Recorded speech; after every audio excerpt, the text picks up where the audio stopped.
Single alien mom in tears after breaking daughter's toy. Then a human mechanic stepped in. The public repair corridor of Keller Station was never truly quiet. Soft engine hums came from the walls, light footsteps echoed on metal floors, and distant announcements played in many languages. For most people, it was just another place to pass through. For Laura, it felt like the last place she wanted to be seen.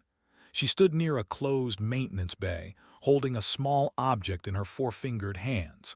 It was a toy, old, scratched, and clearly repaired many times before. The toy was shaped like a small glowing creature from her homeworld, with gentle lights that were supposed to pulse when its owner felt happy. The lights were dark. At her feet sat her daughter, Miri, a small alien child with wide silver eyes. Miri hugged her knees and stared at the floor. She did not cry, that made it worse. "I'm sorry," Laura whispered for the third time, her voice shaking. "Mama didn't mean to break it. It had happened so fast. One small slip while cleaning their tiny rented room. The toy fell." There was a soft crack, barely a sound at all. But when Laura picked it up, she felt it immediately. The warmth was gone. The gentle hum was silent. This toy was not something she could replace. It was a bond toy given to Miri shortly after birth. It was meant to help children feel safe when one parent was gone. After Miri's other parent never returned from a deep space job, the toy had become more than comfort. It was a piece of home, a piece of family. Laura had tried everything she could afford. Two shops refused to even look at it. One quoted a price higher than her monthly income. Another mechanic laughed and said, "That tech isn't meant to be fixed." Now she stood here, holding the broken toy, feeling her chest tighten. "I broke it," she said again, this time to herself. A tear slipped down her face and landed on the metal floor. She quickly turned away, hoping no one noticed, but someone did.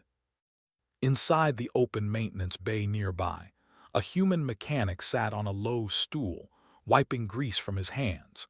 His name was Evan Hale, and he had been working a double shift fixing cargo drones that no one else wanted to deal with.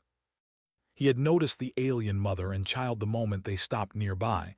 At first he thought nothing of it. People came through here all the time, but then he heard the voice, soft, broken. "I'm sorry." He looked again. The mother's shoulders were shaking slightly. The child was too quiet.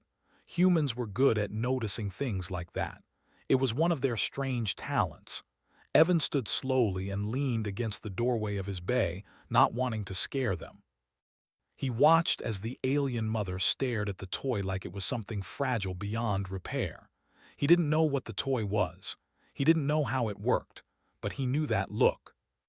He had seen it before, on miners who lost equipment they couldn't replace, on families who lost something small that meant everything. After a moment, he cleared his throat softly. Excuse me," he said. Laura startled and turned, quickly wiping her face. Her eyes widened slightly when she saw the human. Humans had a reputation on Keller Station: strong, loud, creative, sometimes careless, not usually gentle. "Yes?" she asked carefully. Evan raised his hands a little, showing they were empty. "Sorry, I didn't mean to interrupt." "I just noticed you looked like you needed help." Laura hesitated. Her first instinct was to say no, to walk away. She had already been disappointed too many times. "It's nothing," she said quietly. The child looked up then, her silver eyes meeting Evan's. She looked at him, then at the toy in her mother's hands. Evan followed her gaze. "That thing broken?" he asked gently. Laura's grip tightened. "Yes. I fix things," Evan said simply, nodding toward the bay behind him. "Mostly things people give up on." She let out a small, humorless sound. "This is not human technology," Evan smiled faintly. "Most things are." There was no pride in his voice, no challenge, just a statement. Laura looked down at Miri. The child didn't speak, but she shifted closer to her mother, then looked back at Evan again. Her eyes were hopeful, careful, fragile. Laura swallowed. "I cannot pay much," she said. Evan shook his head. "Let's just look first. No promises." That was different. Everyone else had promised things they didn't keep. Slowly, Lura stepped forward and handed him the toy. Evan took it carefully, like it might break again if he breathed too hard. The toy felt warm in places, cold in others. Not metal, not plastic, something else. He turned it over, studying the fine lines and patterns. "This thing's old," he said. "Yes," Lura replied. "It was made before my daughter was born." He nodded. "Means it was built to last." He glanced at Miri. "What's its name?" Miri hesitated, then answered in a soft voice. "Lumo," Evan smiled. "All right, Lumo, let's see what's wrong." He set the toy on his work table but didn't reach for tools yet. Instead, he watched. He listened. He tapped lightly in different spots, not forcing anything. Lura expected him to plug it into a scanner or open it right away. Instead, he asked questions. "What does it do when it's working?" As she spoke, something in her chest loosened just a little. Miri stepped closer to the table, watching silently. Evan noticed the child's hands shaking slightly. "Hey," he said softly, lowering himself to Miri's level. "It's okay to be worried. I'd be worried too." Miri nodded. "I won't hurt it," Evan added. "Promise." That promise mattered. He finally picked up a small handheld light and shined it across the toy's surface. For a brief moment, one faint glow flickered inside. Evan's eyebrows rose. "Well," he murmured, "that's interesting." Lura leaned forward. "What does that mean?" "It means," he said slowly, "it's not gone. Whatever's wrong, it's not finished." For the first time since the toy broke, Miri's eyes widened with something close to hope. Evan placed the toy back down gently. "I'll need some time," he said, "and I might have to do things a little differently." Lura nodded. "I understand." He looked at her then, really looked. A tired mother, worn clothes, a child holding onto hope with quiet strength. "Why don't you sit over there?" he said, pointing to a bench near the wall. "You can stay, watch, no secrets." Lura hesitated only a moment before sitting down with Miri beside her. As Evan turned back to his work table, he didn't realize it yet, but something small had already begun to change on Keller Station. Not because of advanced tools, not because of power, but because a human saw something broken and chose to stay. The lights inside Evan's repair bay dimmed slightly as the station shifted into its late-cycle mode. Most shops were closing. Foot traffic in the corridor slowed, and the noise became softer, more distant. For Lura, the quiet made every sound inside her chest feel louder. She sat on the metal bench with Miri pressed close to her side. The child's eyes never left the work table where Evan stood. The broken toy, Lumo, lay under a soft white lamp, surrounded by tools that looked far too rough for something so delicate. Lura's hands were folded tightly in her lap. She had stayed because Evan told her she could. No one had ever offered that before. Usually she was asked to wait outside, or worse, to come back later with more credits. Evan worked slowly, almost too slowly. He did not open the toy. He did not cut or force anything apart. Instead, he watched how the surface reacted when Miri shifted on the bench. A faint shimmer passed through the toy, then faded again. Evan noticed. "That's a response," he said quietly. Lura leaned forward. "You can see that?" He nodded. "Yeah, it's weak, but it's there. This thing's not just broken hardware, it's listening." Lura swallowed. "It was designed to bond with her emotions." Evan glanced at Miri. "That explains a lot." He reached into a drawer and pulled out a thin cloth, wiping his hands clean again. Then, instead of using a tool, he gently placed 2 fingers on the toy's surface. He closed his eyes for a moment, focusing. Miri held her breath. Nothing happened. Then very slowly a dim glow appeared under the surface. It was not bright. It was tired, but it was real. Miri gasped softly. Evan opened his eyes and smiled. "There you are."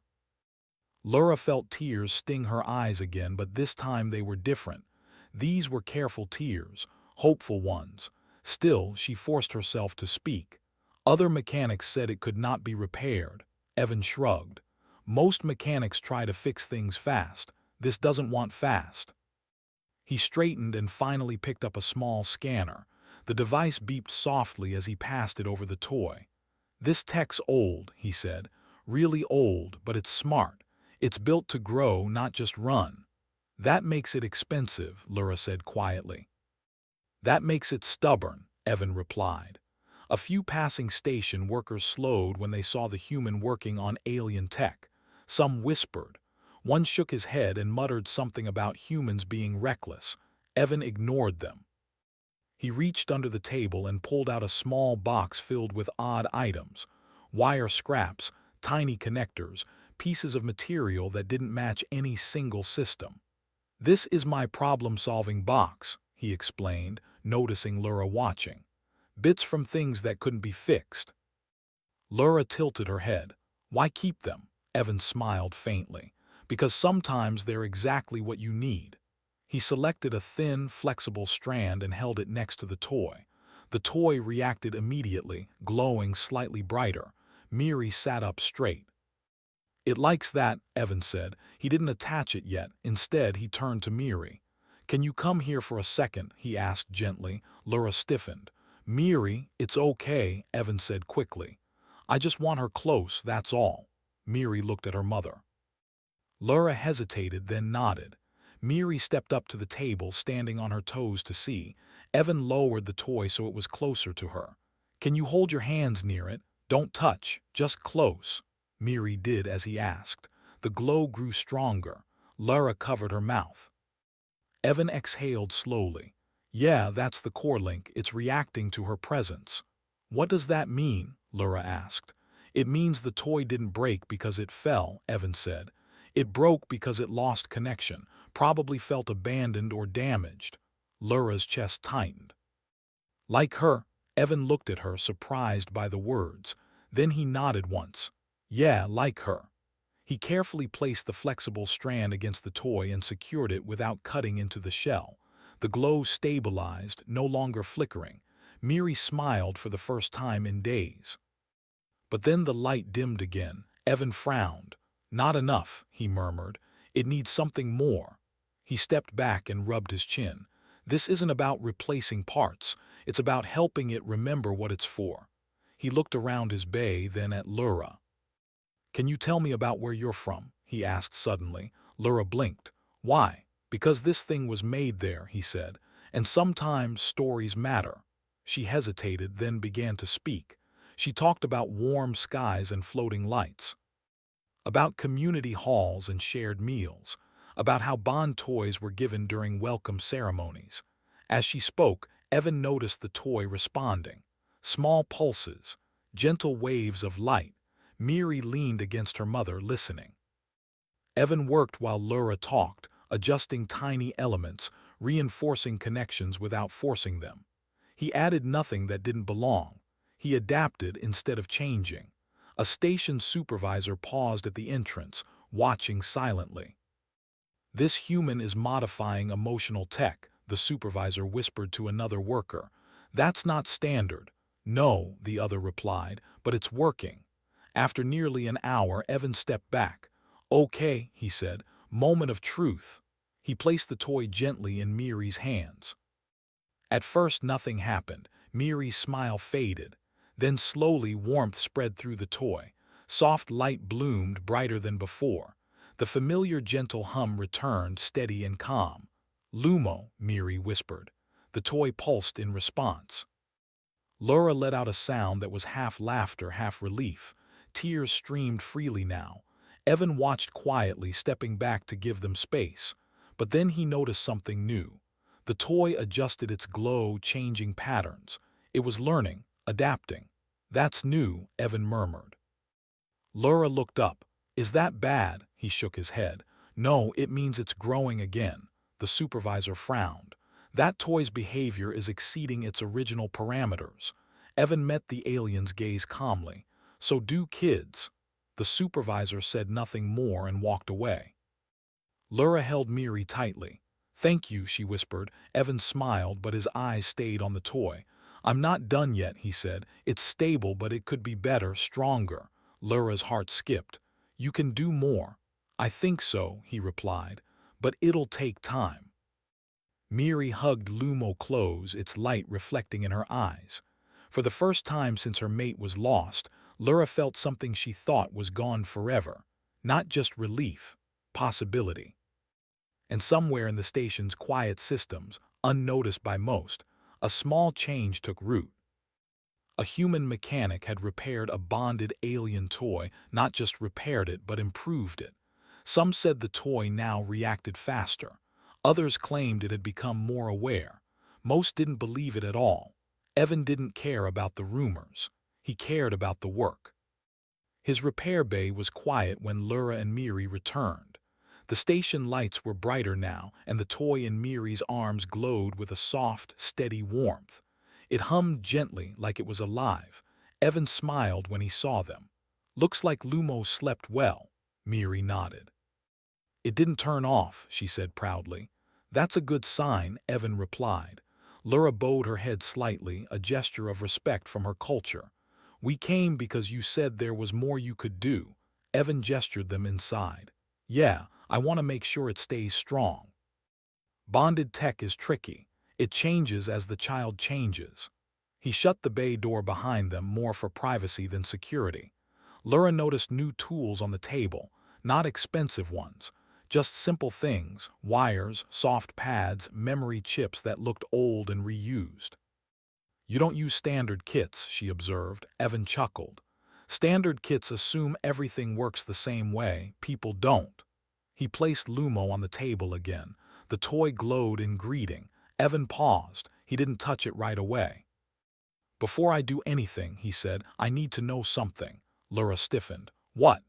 "Is Miri scared of losing it again?" Lura looked at her daughter. Miri hesitated, then nodded slowly. Evan exhaled. "That fear can weaken the bond. Not because she's doing anything wrong, but because the toy is designed to protect her. It feels that fear." Lura's eyes filled. "I couldn't protect her from that." Evan shook his head. "You protected her by staying." Those words landed heavy and warm. Evan crouched in front of Miri. "I want you to help me today," he said. "Is that okay?" Miri looked surprised. "Help?" "Yeah," he said. "You're the most important part of this." Miri nodded seriously. Evan guided her to sit on a small stool beside the table. He placed the toy in front of her but didn't let go. "Tell Lumo something," he said softly. "Something true." Miri thought for a moment. Then she whispered, "I'm scared when Mama cries." The toy's light flickered. Lura's breath caught. Evan nodded slowly. "That's good. Honest is good." He began making small adjustments, not inside the toy but around it. He created a soft field using simple components, giving the toy space to react instead of forcing it to hold everything in. "This tech was made to share feelings," he explained to Lura. "But it was never updated to handle loss. I'm not changing what it is. I'm giving it room to grow." Miri spoke again. "I like when Lumo hums." The toy responded instantly, humming louder. Evan smiled. "See, it's listening." As they worked, a few station technicians gathered quietly outside the bay. They didn't interrupt, they just watched. One whispered, "He's not overriding it." Another replied, "He's cooperating with it." Hours passed. Evan moved slowly, carefully. He told small stories as he worked, about Earth, about broken radios fixed with tape, about humans fixing things because someone needed them to work tomorrow.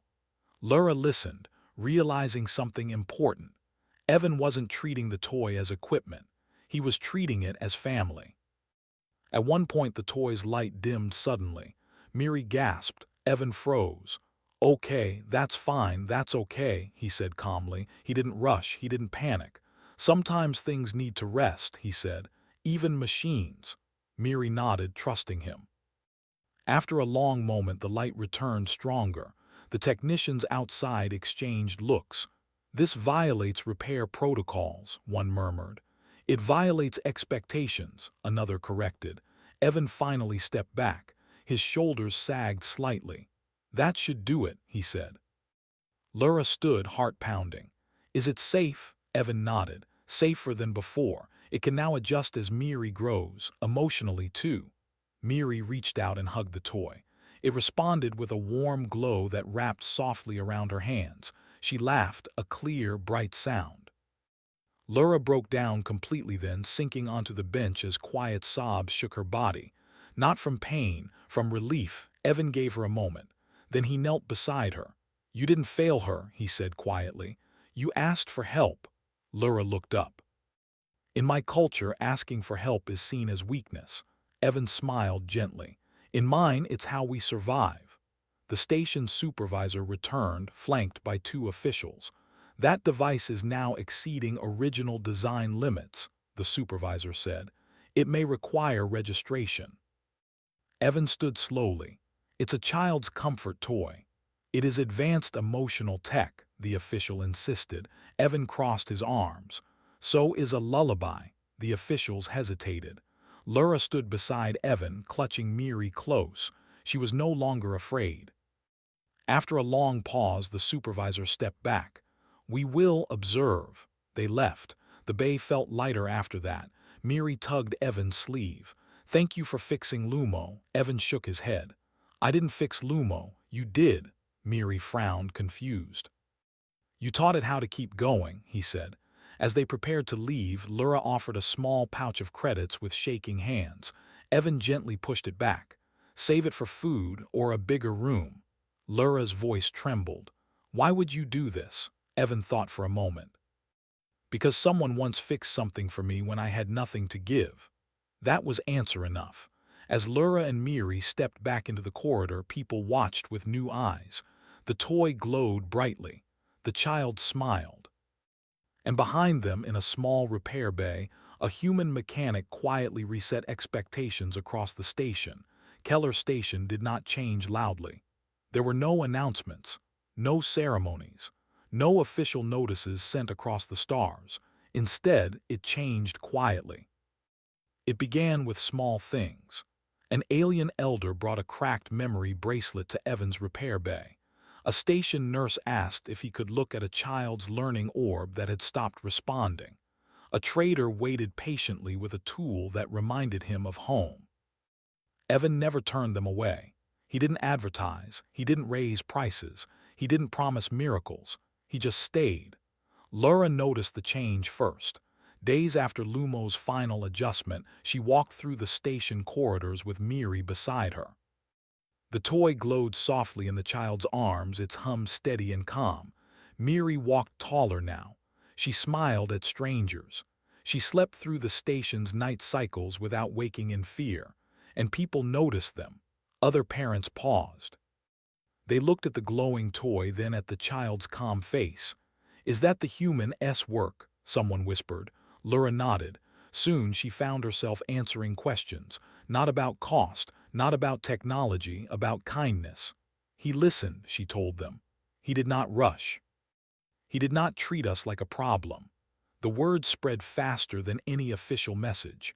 One cycle, Evan arrived at his bay to find a line. He froze in the doorway, toolbox in hand. "Oh no," he muttered. Laura, who had come to bring him a simple meal in thanks, laughed softly. "You may have a reputation now," Evan sighed. "I never wanted that."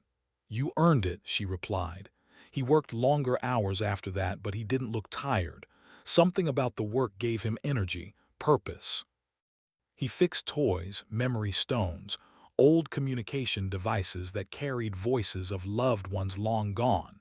He fixed things other mechanics didn't want to touch, not because they were broken beyond repair, but because they were emotional. One evening, as station lights dimmed, the supervisor returned again. This time alone. "You are changing station behavior," the supervisor said. Evan wiped his hands. "Didn't mean to." "And yet," the supervisor continued, "requests for human mechanics have increased by 40%. Evan blinked. "Really? They say humans fix things differently." Evan shrugged. "We fix what matters." The supervisor studied him for a long moment. "The council wants to classify your methods." Evan frowned. "You can't." "Why?" "Because it's not a method," Evan said. "It's a choice." The supervisor had no answer for that. Meanwhile, Miri's world kept growing. Her toy adapted as Evan said it would. When she felt scared, Lumo hummed softly. When she felt curious, it glowed brighter. When she laughed, it pulsed with gentle colors no one had seen before. One day, Miri asked her mother a question. "Will Lumo ever stop working?" Lura knelt beside her. "Everything ends someday." Miri thought, then hugged the toy. "That's okay. I know how to remember now." Lura felt tears rise again, but she smiled. That same cycle, Evan found a small package outside his bay. Inside was a simple patch sewn from alien fabric. The stitching was uneven but careful. A note was attached, "For the fixer who stays." Evan stared at it for a long time before carefully placing it on his wall. Not long after, a transport captain stopped by. "We're opening a new route," the captain said.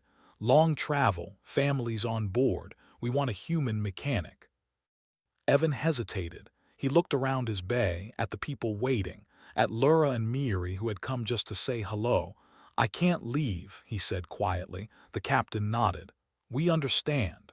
Humans weren't known for refusing opportunity, but they were known for choosing people.